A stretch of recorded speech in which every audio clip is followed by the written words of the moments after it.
Fabiano, também conhecido como Chiru, é mestre em Inteligência Artificial pela Universidade Federal do Rio Grande do Sul e bacharel em Ciência da Computação pela Universidade de Caxias do Sul, tendo atuado como consultor em tecnologias livres e, recentemente, como administrador de sistemas do provedor Pytown.com, Core Developer do Sistema de Gerenciamento de Conteúdo Plone. Colaborou na implementação da infraestrutura de diversos portais no governo e tem sido evangelista atuante na comunidade Python durante vários anos.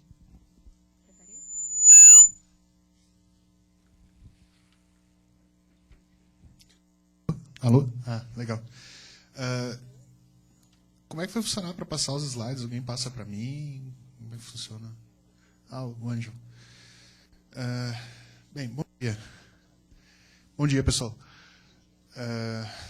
Bem, primeiramente, queria agradecer o convite, né, de estar aqui mais uma vez.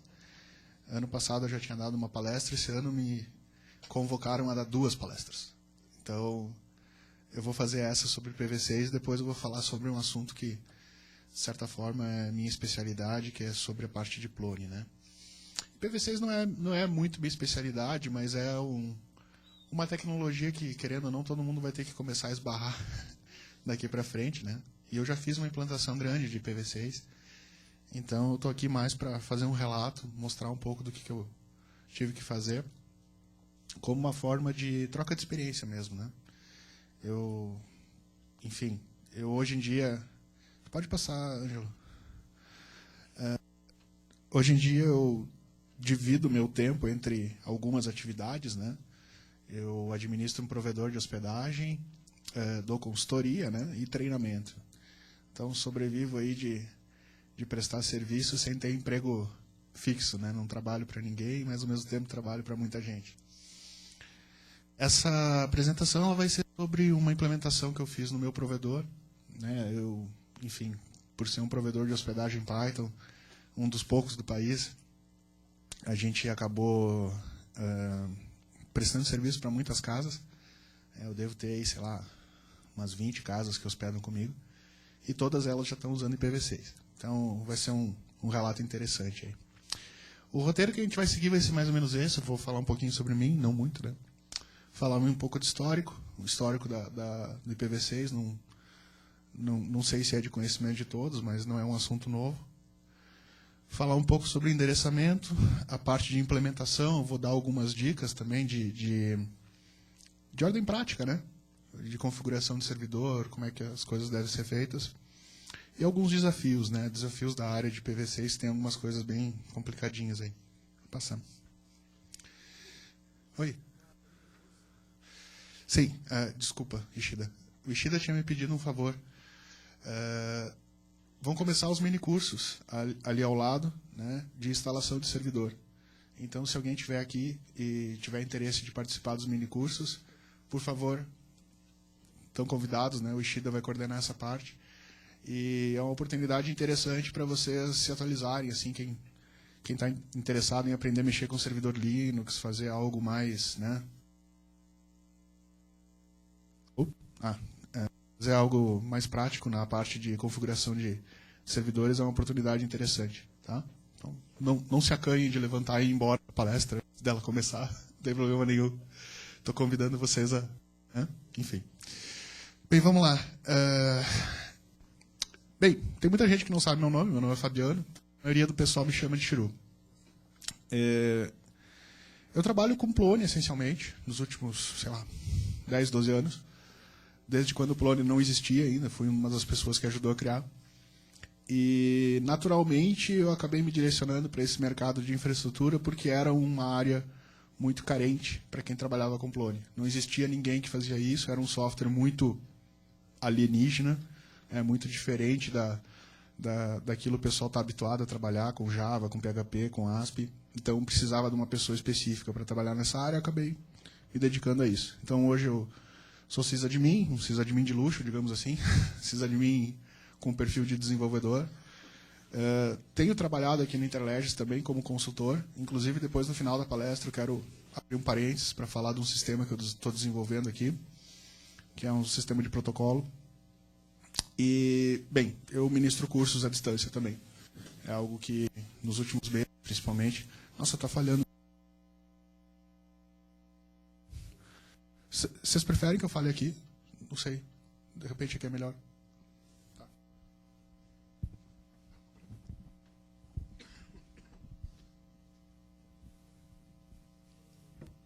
Alô? Ah, melhor. Porque o microfone está falhando, então vamos ver se aqui fica mais estável, né? Microfone sem fio é sempre um negócio meio complicado. Tem interferência e tal. Mas, enfim, então eu tenho trabalhado nesses 3 tópicos, né? Parte de infraestrutura para hosting, parte de treinamento. Tenho dado muitos treinamentos. Tem pessoas aqui da comunidade que já fizeram treinamentos comigo. Né? Eu tenho dado treinamentos de Plone, de Python, de Linux, né? E trabalho como consultor também aqui no Interledge, desenvolvendo um sistema específico para eles. Depois, no final da palestra, eu vou pegar uns minutos para falar desse sistema. Pode passar. Bem, vamos falar um pouquinho do histórico, então.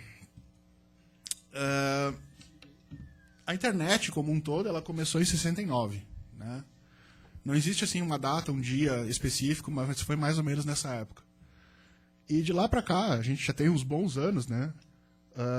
Algumas coisas mudaram um pouco. Eu diria que o protocolo TCP, o protocolo IP, ele mudou pouco. Né? Ele foi definido em 73.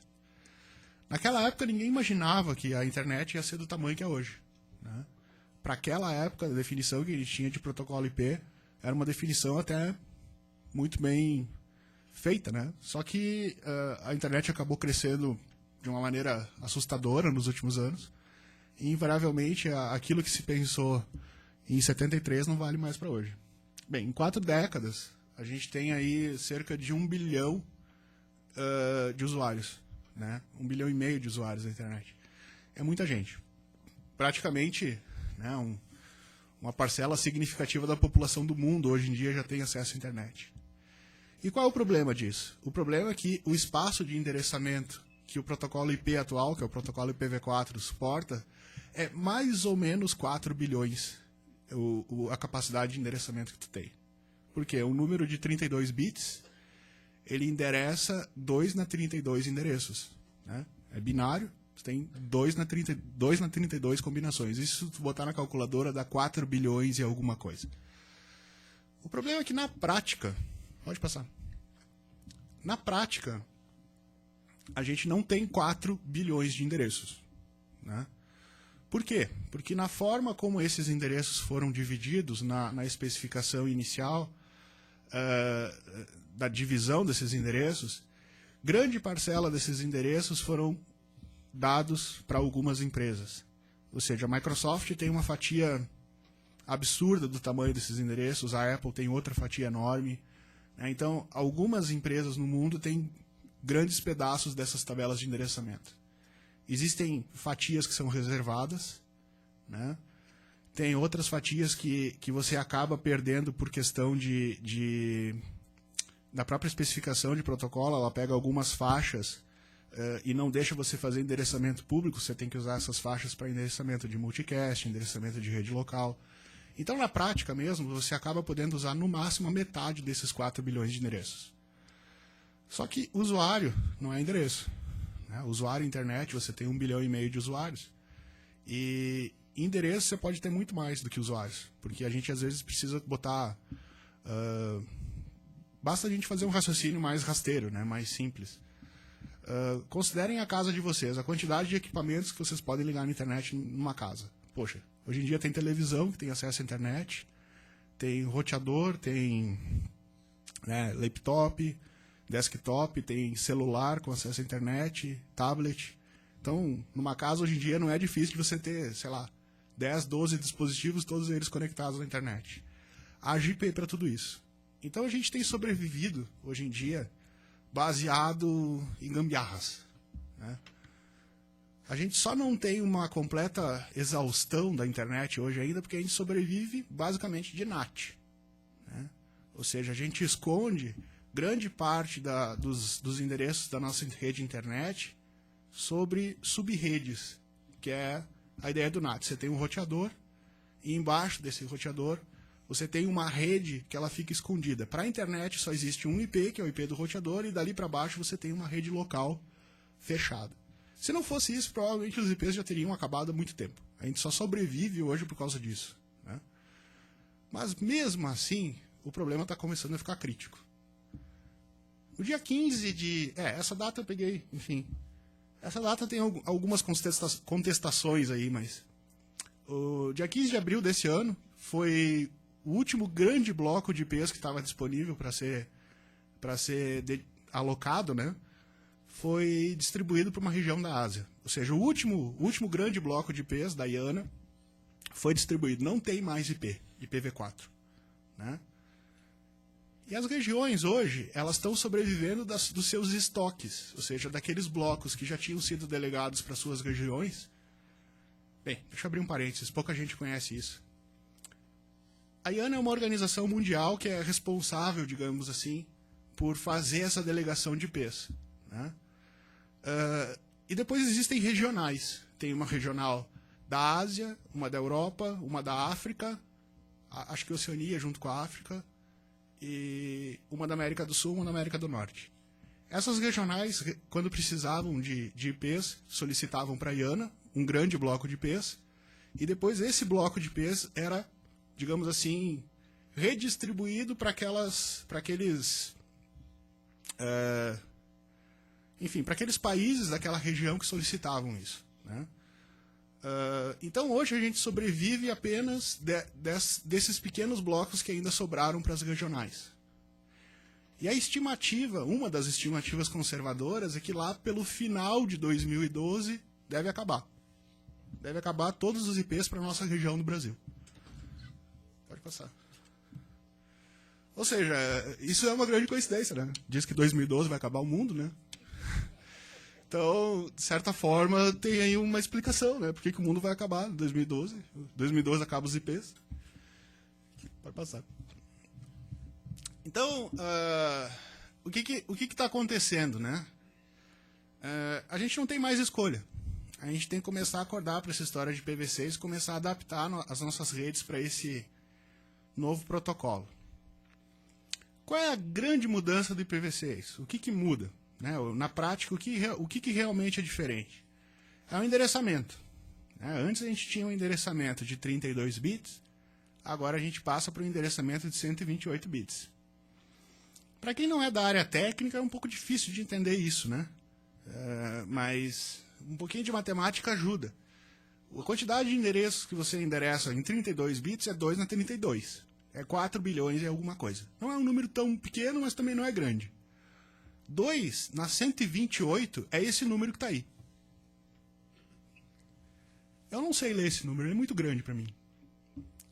Eu já ouvi em alguns lugares escrito como 1 decilhão ou alguma coisa do gênero. Mas número grande geralmente a gente denota em notação científica, né? Então, esse aí é um número de 3,4 vezes 10 na 38, né? É um número que tem 38 casas depois do... Né? 38 zeros, se ele fosse ser medido pela grandeza, né? Então, logaritmo base 10 dessa brincadeira daria 38. É um número bem grandinho. Pode passar. Só para vocês terem uma ideia de quanto grande é isso, tem algumas piadinhas na internet que rolam para a pessoa começar a entender o quanto grande é o espaço de endereçamento do IPv6. Um deles eu roubei do Heriberto. Ele está aí? Já chegou? Bem, ele vai chegar mais tarde. Mas eu roubei do Twitter dele. Tá lá, ó. Isso é equivalente a aproximadamente 56 octilhões de endereços IPv6 para cada habitante da Terra. É muito endereço. Eu fiz um outro cálculo. Eu peguei aquele número gigantesco e eu tentei distribuir esses IPs por milímetros quadrados da superfície da Terra. Isso aí dá, se eu me engano, 667 quatrilhões de endereços IPs por milímetro quadrado da superfície do planeta. É muita coisa. E isso é tão absurdo porque se tu converter para uma escala de nanômetros, né? A gente produz processador em escala de nanômetro, né? Nanômetro é 10 na menos 9 de 1 metro, né? Então, isso daria aproximadamente 667 mil endereços IPv6 por nanômetro. Só que em um nanômetro cabe de 3 a 10 átomos. Então, você teria aí um negócio bem estranho, né? Como é que em um nanômetro cabe 10, no máximo 10 átomos e tu tem 667 mil endereços, né? É bem absurdo isso. Pode passar. Aí eu lembrei dessa tirinha aqui. Essa tirinha foi... ela saiu no XKCD. Não sei se alguém conhece. Mas basicamente é uma tirinha que fala da exaustão do IPv6. O que seria necessário, né? Eles falam da Terra sendo comida por nanobots. Que provavelmente seria a única possibilidade disso ser exaurido, né? Bem, vamos falar um pouquinho da parte técnica. Aqui dá pra gente se ater um pouco mais. Essa imagem, bem, infelizmente não ficou muito boa aqui. Bem, mas quem quiser pegar essa imagem, ela está no site do IPv6BR, que é um site legal assim para quem está começando a se informar da tecnologia, que é o... Bem, a gente tem o CGI-BR, né, o Comitê Gestor da Internet, e eles têm alguns grupos de trabalho, assim, algumas forças-tarefas. Uma delas é justamente para incentivar o uso de IPv6. De lá desse site eu tirei essa imagem aí, que é um diagrama que tenta explicar como é que o endereçamento IPv6 ele é utilizado.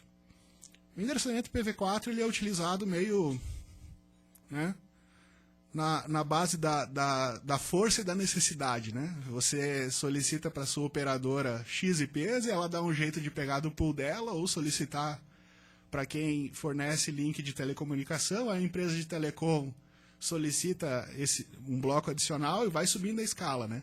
Mas dificilmente você consegue um bloco grande. Você vai conseguir lá uma rede com 8, com 16, com 32 IPs. É muito difícil você conseguir uma rede grande hoje. Você tem que explicar muito bem onde é que você vai usar esses IPs. Se você quiser, por exemplo, pegar uma rede, sei lá, como a gente fosse definir hoje, uma rede barra 26, por exemplo, né, que é uma rede com 64 IPs. Já não é muito fácil de conseguir. Com o IPv6 muda um pouco, né? A ideia de endereçamento IPv6 é que a gente tem 8 blocos de 16 bits na definição dos nossos endereços. Não sei se dá para perceber na imagem, mas ela é mais ou menos dividida no meio. Então você tem 64 bits mais significativos, geralmente utilizados para identificar o segmento de rede, e os 64 menos significativos para endereçar o host, tá? A máquina propriamente dita. Por que é feito assim? É só uma convenção. Não precisava ser feito assim, né? Mas a gente está assumindo, né, que dado o tamanho do espaço de endereçamento, a convenção principal que tem que ser observada é que a menor subrede que é distribuída para um usuário final é uma rede barra 64, né? Que é uma rede gigantesca, né? E por que disso? Porque os protocolos, né, todos os protocolos que foram desenvolvidos para IPv6, eles já partem desse princípio, que a rede barra 64 seria a menor rede distribuível.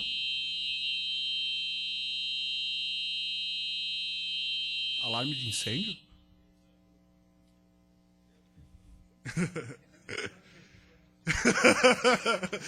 Ninguém precisa sair correndo por enquanto. Nossa, que susto.